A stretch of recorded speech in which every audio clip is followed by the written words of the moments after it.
Welcome to the Flèche Wallonne. This is the second race of the Ardennes Classics.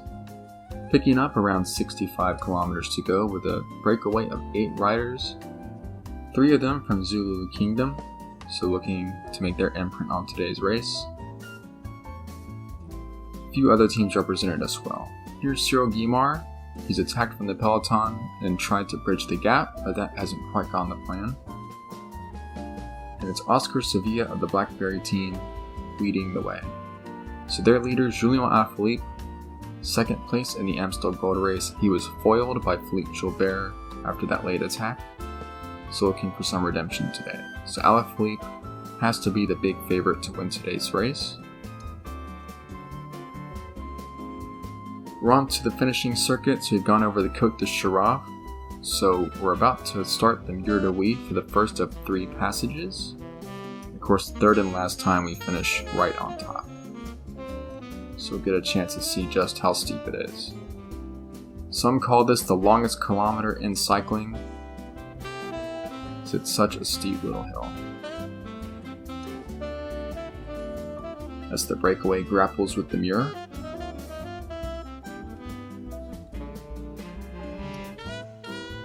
In a preview of the finish, you see it levels out right at the top. So the break has gone over the first of 3 times, still around 2 minutes ahead of the peloton. Zulu Kingdom not getting much out of the Amstel Gold Race, and these Ardennes Classics really aren't very well suited for them. So perhaps the breakaway is their chance to steal a result off all the other teams. So they'll be working hard to try and preserve this advantage, and hopefully have a rider still near the front of the race by the end.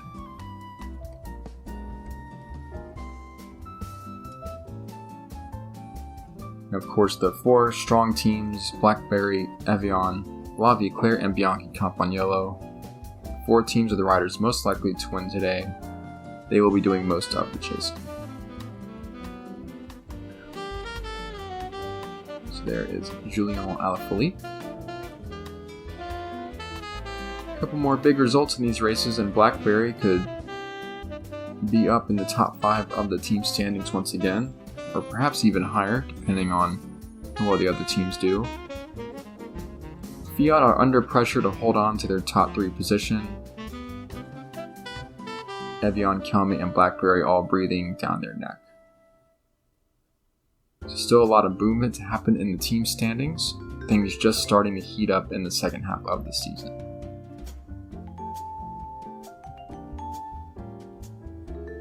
Meanwhile, it's Eric Rookie leading the breakaway. His team Ceramicas are towards the bottom of the team standings. They don't look like having a potential winner today, so it might stay like that at least for the next couple races.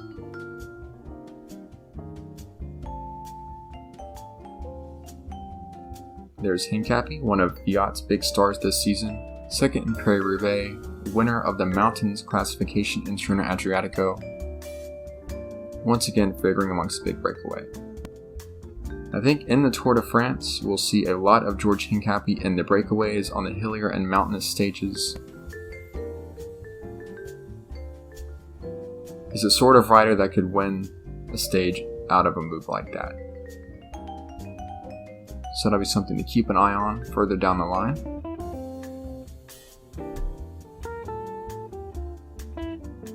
The gap hasn't really closed much in the last 15 kilometers, still 1:55. Sevilla is still working at the front. A bunch of Bianchi riders up there as well. So we start the second passage of the circuit, the Côte de Chirav, for the second time.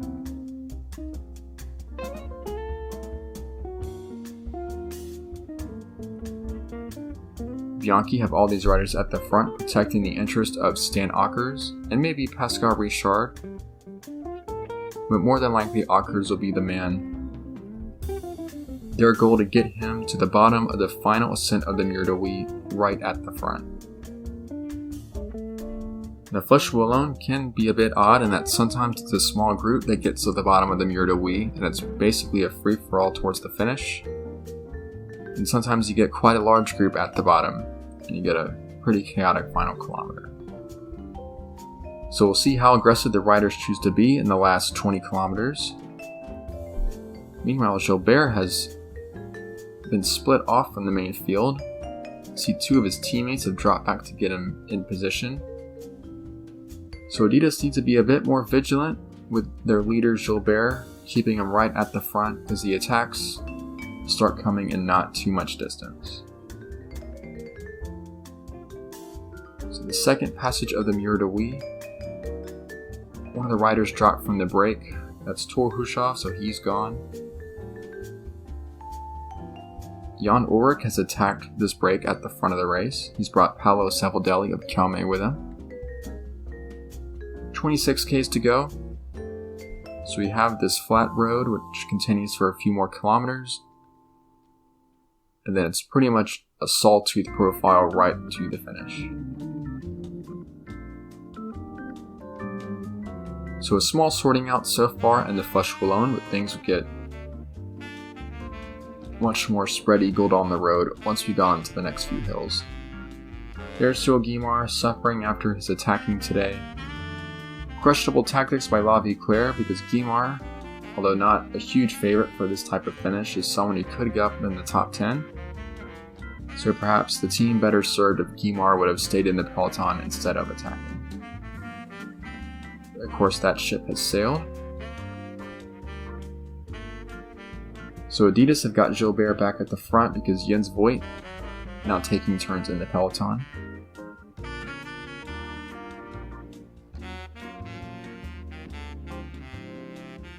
Onto the Côte d'Arrêt. So this is the point in the race where we could see some moves. The break's still at large, but not for much longer. Henny Kuiper is setting a hard tempo in the peloton. And Nicky Rudeman might be the first I've seen him all season, but he is still assisting his leader at the sharp end of a race like the Flèche Wallonne. So a good day for him. Jan Ulrich seems to be putting his breakaway companions under serious pressure. He's left them all behind except Savoldelli. So he seems determined to get something out of this race.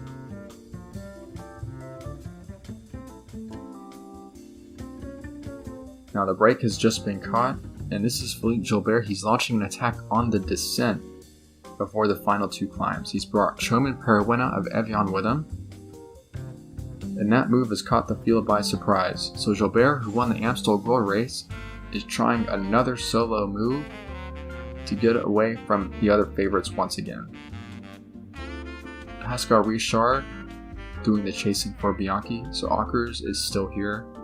2 Evian riders at least still there, and Alaphilippe also in that group behind.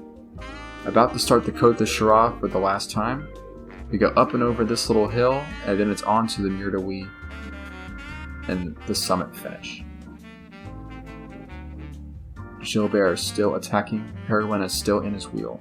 Now Ockers decides now is the time to launch his own move, because Gilbert and Perurena are very dangerous. He needs to bring them back. Alaphilippe has gotten his wheel, he's still in good position. 5 kilometers to go, so Gilbert and Perurena leading the way on the descent. Behind them is Ockers and Alaphilippe. Onto the flat road, and Gilbert has put Perurena under pressure, and Perurena cannot hold the wheel on this flat road, so Gilbert again attacking on the flat road before the hilly finale. Onto the Mur de Huy. Has he saved anything for this last climb? It's going to get very, very grippy for Philippe Gilbert, and Alaphilippe is attacking from behind with Stan Ockers. So already they brought back Philippe Gilbert, who seems to be totally cooked, and Julian Alaphilippe piling on the pressure. Nobody can go with him, and Julian Alaphilippe will take the Flèche Wallonne. So 700 points in the bank for Blackberry. Another huge victory for the team. Stan Ockers will take 2nd place for Bianchi. Gilbert gets 3rd, and this is the sprint for 4th place. I think Marc Matteo is going to overhaul Federico Ezquerra. The Wolf 6 for La Vie-Claire. Andy Schleck will get 7th. Gaillant, Perurena, and Hampston rounding out the top 10.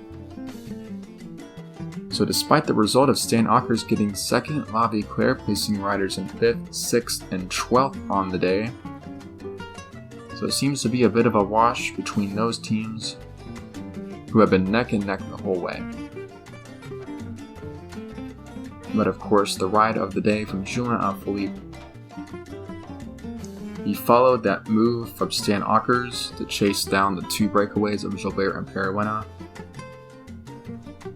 following the wheels until the Mur de Huy, and then once he got on that last climb, nobody was going to beat him.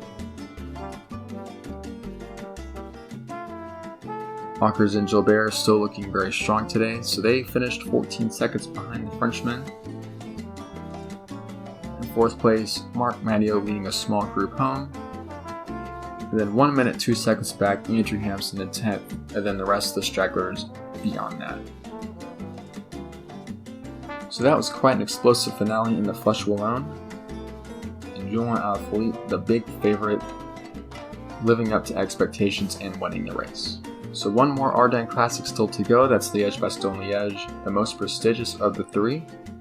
Very long and demanding.